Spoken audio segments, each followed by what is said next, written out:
at some time or another, have agonized over making a decision. Some decisions are major decisions. And also there are a lot of small decisions that we don't make, that they tax our minds, they drain our energy. They create a lot of anxiety and nervousness because we don't take care of it. We decide not to decide, which is a decision.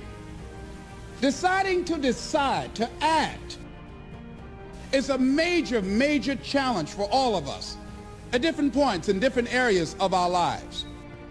And there are things that happen to us along the way, experiences that we have that prevent us from working through the mental block of acting, of doing those things that we know we ought to do. And so what I want you to think about is, what is there that you know you need to do, that you want to do this, but for some reason or another, you've been holding back. For some reason or another, you just have not been able to gather your nerves or be able to work through the procrastinating or putting it off or justifying or blaming. Some reason or another, you just haven't done it. And you know you ought to do this. You really want to do this, but you don't know why you haven't done it. We know that this is not easy, that you really have got to put all of yourself into it. It's very challenging to act, to do those things. There are times when you're looking at it and you say, I know I need to do this, but I don't feel like it. From acting, it's the fear of failure. And if you've already failed, you don't want to fail again. The pain of that, the disappointment, the fear of loss is another thing.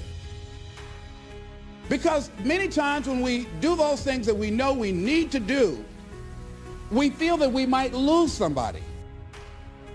Many of us don't act because we want other people's approval. Many of us don't do the things that we want to do and don't act because of lack of self-confidence. We don't believe enough in ourselves. There are a lot of people that their jobs are making them sick because they won't act. You check out the absenteeism and people that are depressed. And so there are many reasons why we don't act. There are other things, though, that affect us. It's that not wanting to take personal responsibility. We want somebody else to do it. Many times we pick up our inability to do certain things from people that we love, people that we admire.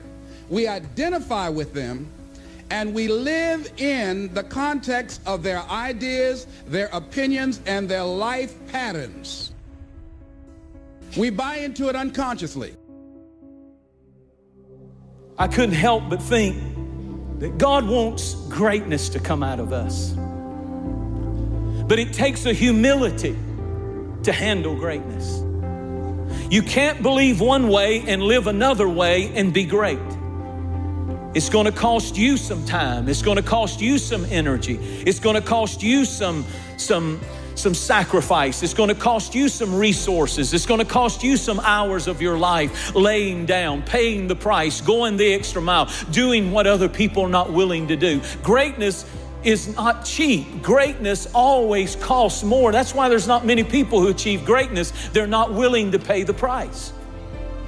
And God says the ones that I can trust greatness with in the great house are the ones who will purge themselves, cleanse themselves, set themselves aside and say, God, I want to be great for you. I want you to touch my life with your grace, and I want to see greatness break forth in my life for the glory of my King. You could spend your whole life imagining ghosts, worrying about the pathway to the future, but all there will ever be is what's happening here. And the decisions we make in this moment, which are based in either love or fear. But it's not too late for me to get my passion back. You've got to believe in yourself. You've got to believe in your abilities. You've got to believe in your service, your company, your ideas. Unquestionably, you must have faith.